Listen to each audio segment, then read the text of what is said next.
there was a Reddit post posted 6 days ago. It is based on an article that was posted on a Polish website. And if I do a little translation, you can see Witcher 3 expansion will premiere in May 2026, predicts Analyst, Noble, and recommends accumulating CD Projekt shares. Full disclosure, I don't own any CD Projekt Red shares because it would be a conflict of interest. I cover the games, blah-de-blue-de-blah-blah. But I figure I should clarify that I do not own shares of these companies that I talk about.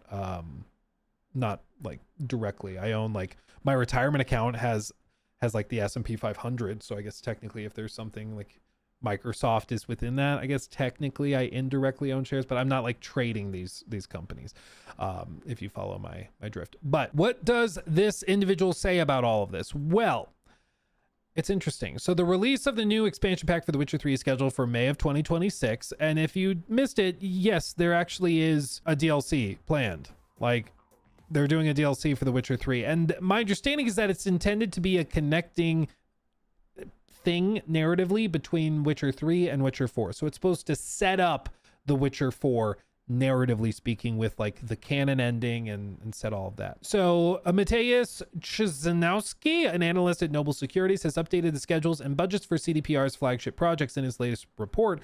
He anticipates a paid add-on for The Witcher 3 in May of 26 and the release of The Witcher 4 in Q4 of 27, which follows in line with what I've been saying.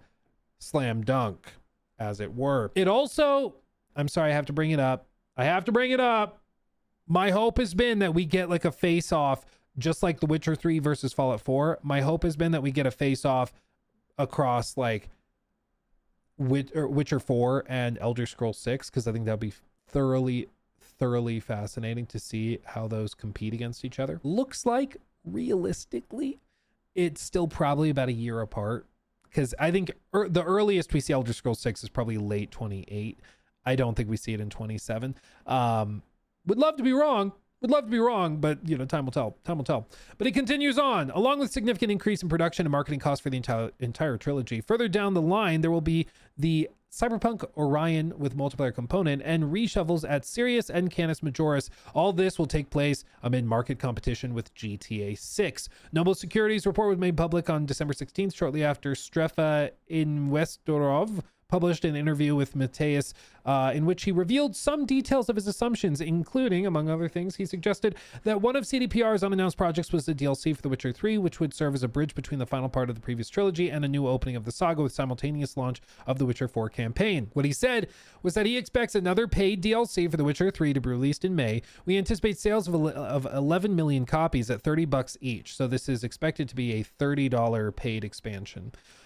We estimate the production budget at 40 or 52 million Polish, I believe it's krona.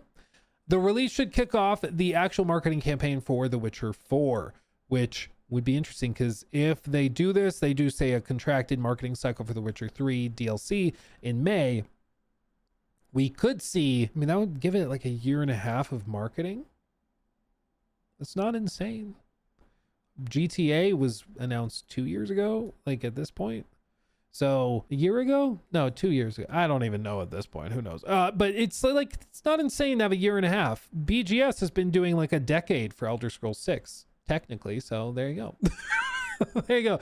$30 DLC 11 years later would be ballsy, but they could absolutely pull it off.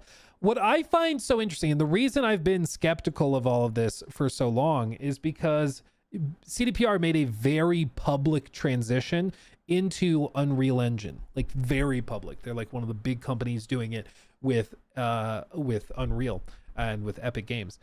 And so seeing them go back to the previous tool set, the Red Engine 3, would just be surprising, because it's like they've spent all this time upgrading their workflows and all of their company stuff to be able to use Unreal Engine, but then they're going to go back and use the old tools to build the DLC. I know it's a separate team that's doing it, a dedicated team, but still, I just have found that surprising. But this analyst is pretty confident that it's going to happen. The analyst also estimates smaller undisclosed projects for next year. Quote, we estimate the budget for undisclosed projects that may debut next year at 28 million and potential sales revenue for the upcoming next year at 61 million.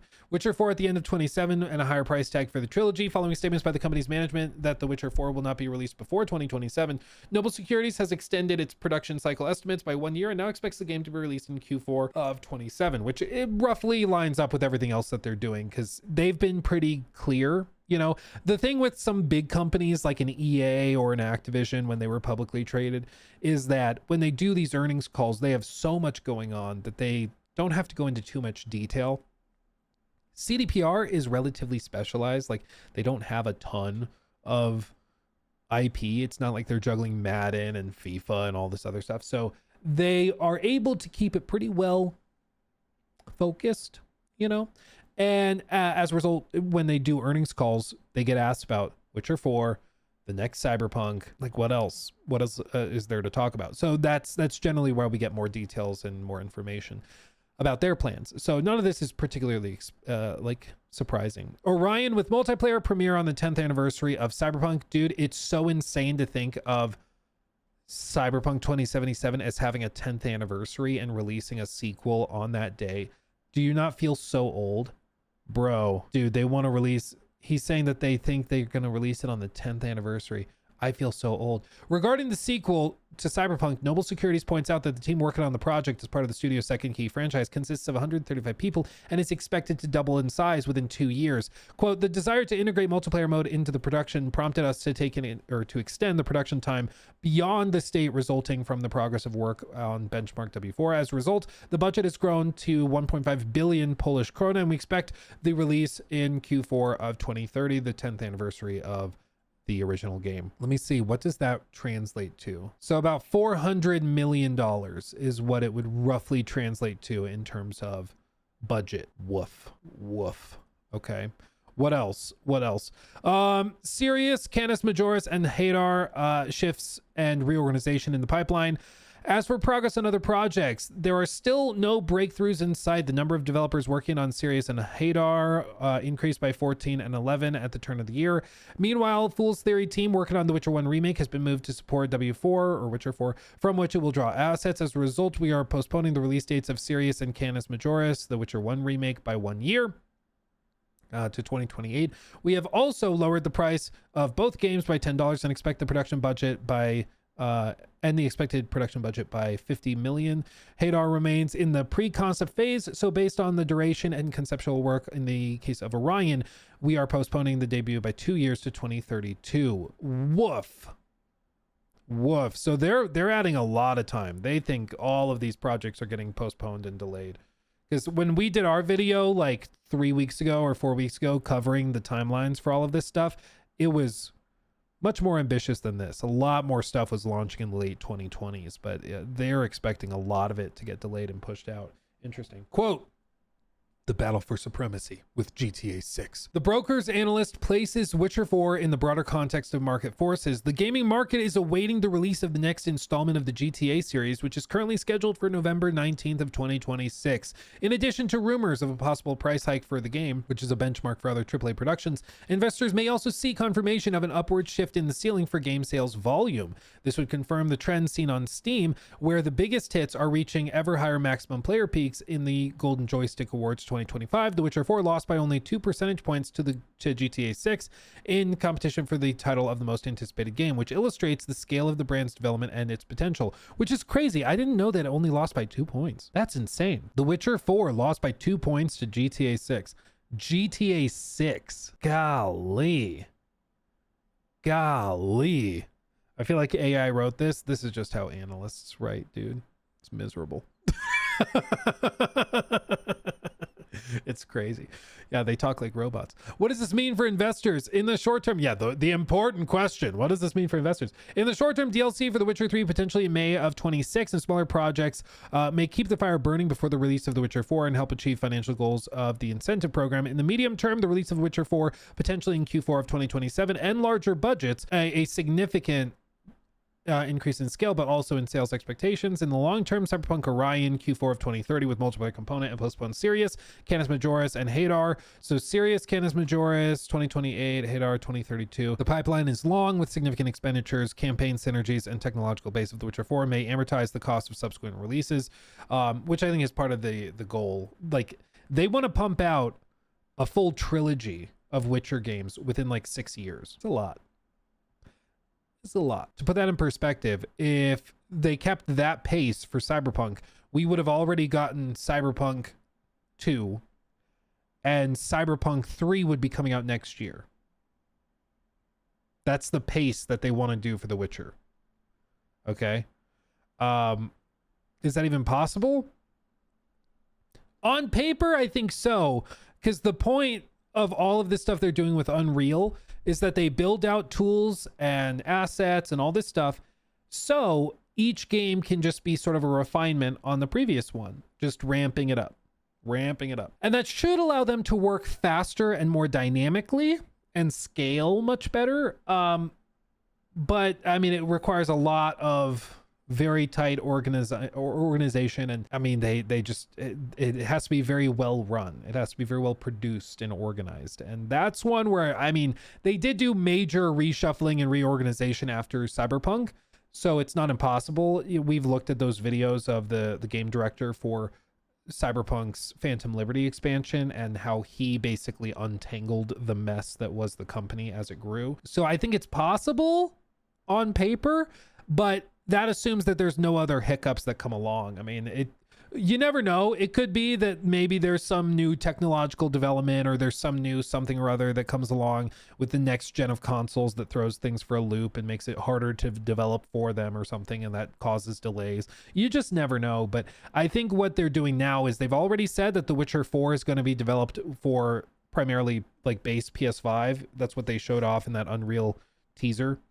So I think they're developing it for lower tier systems, and that will allow them to scale upwards much more easily without having to try and get this behemoth working on weaker hardware, which is way more difficult than just adding bells and whistles. So it's going to be fascinating, but that's their goal. Their goal is to pump out a full trilogy in like 6 years, which is insane. It's insane. So go the Assassin's Creed route. If you mean like have multiple teams around the world that are working simultaneously and then pump the games out fairly quickly, then yeah, we will, if they actually hit their targets, like the goal would be to get these 3 games out by like the early 2030s. Like that's the goal. So we'll see if it happens. I don't know. But even if it's only delayed by like year or 2, that's still crazy. You know? Like to go from 1 year, or to, like, even if you spend 3 years on a Witcher game, that's still insane. So hopefully it just doesn't affect like scope and scale, but they're designing it from this moment, from pre-production onward, to scale like that. And so we'll see. They may end up being smaller games than we expect. I don't know.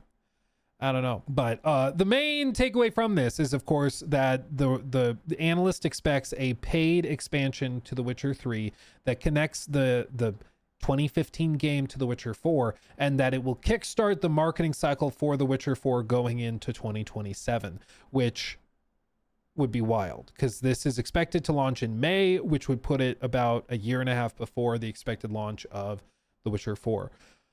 And if they do that, I mean, the fact that they're expecting it to be $30, that's crazy too. I wonder what information they're running with. With the rumors, I was expecting a free couple of missions to tie the game to The Witcher 4. If it's paid DLC, I assume it's something significantly meatier. I think it has to be. If it's $30, wasn't Phantom Liberty $30? I think it was 30.